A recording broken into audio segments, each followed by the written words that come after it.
அதே காட்டுப்படியில் இன்றைக்கி மார்னிங் என்ன செய்கிறதுனே தெரில. வீட்டில் சேமியா மட்டும் கொஞ்சம் இருக்குது.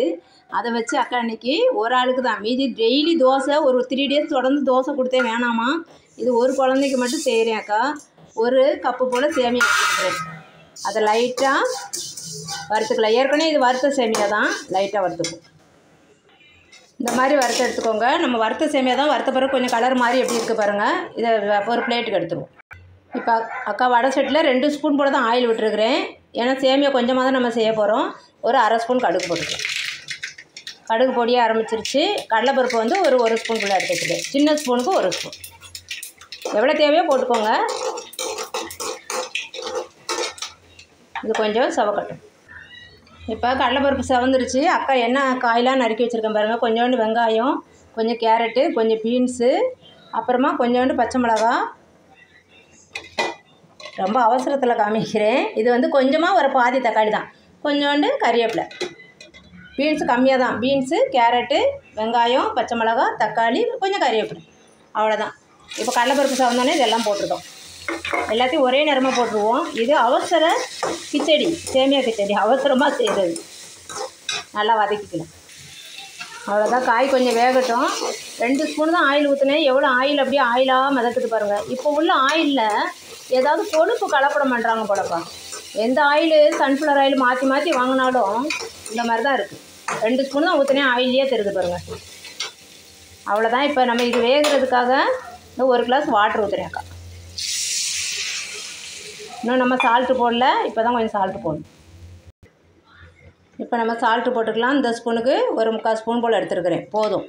அவ்வளோதான். தண்ணி கொஞ்சம் கொதித்து அந்த வெஜிடபிளோடு சேர்த்து வேகட்டும். இது ஆப்ஷன் தான், மஞ்சத்தூள் வேணும்னா போட்டுக்கலாம். இப்போ நல்லா கொதித்து வெந்துட்டுருக்கு. ஒரு 5 மினிட் இந்த காய் வெந்தாலே போதும்பா, வெந்திருக்கும். ரொம்ப பொடியாக தான் அக்கா கட் பண்ணியிருந்தேன். நீங்களும் அதேமாதிரி பொடியாக கட் பண்ணிக்கோங்க, அப்போ சீக்கிரமாக வெந்துடும். இப்போ நம்ம அந்த சேமியா போட்டுக்கலாம். இது வெஜ்ஜி போடுறதுனால குழந்தைங்களுக்கு ஹெல்த்தி.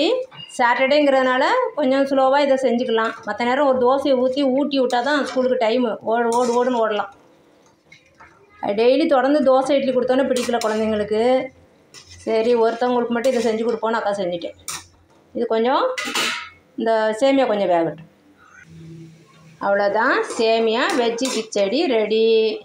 ரொம்ப சுட நீங்கள் நம்ம பெரியவங்கன்னா தேங்காய் சட்னி அரைச்சி வச்சுட்டு தொட்டு சாப்பிட்லாம். குழந்தைங்களுக்கு நாங்கள் இப்படியே தனியாக சும்மாவே கொடுத்துருவேன். இதை அப்படியே பிளேட்டுக்கு எடுத்துருவேன். அடுப்பு ஆஃப் பண்ணிட்டேன். சீக்கிரமாக 2 மினிட்டில் ரெடி ஆயிரும்பா.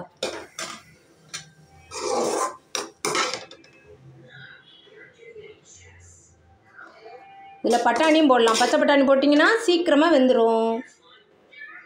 காஞ்ச பட்டாணி போட்டால் கொஞ்சம் லேட்டாகவும் நறுக்குன்னு இருக்கும் கடித்தோம்னா. பச்சை பட்டாணி போட்டுருங்க. பிஞ்சு பச்சை பட்டாணியாக வாங்கினீங்கன்னா போட்டிங்கன்னா ரொம்ப டேஸ்டியாக சூப்பராக இருக்கும்.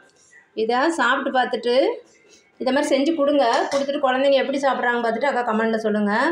ரதியா காட்டுப்படிக்கு சப்ஸ்கிரைப் பண்ணுங்கள், லைக் பண்ணுங்கள், ஷேர் பண்ணுங்கள். ரொம்ப சூப்பரான பிரேக்ஃபாஸ்ட் இன்றைக்கி, ரொம்ப ஹெல்த்தி பிரேக்ஃபாஸ்ட்.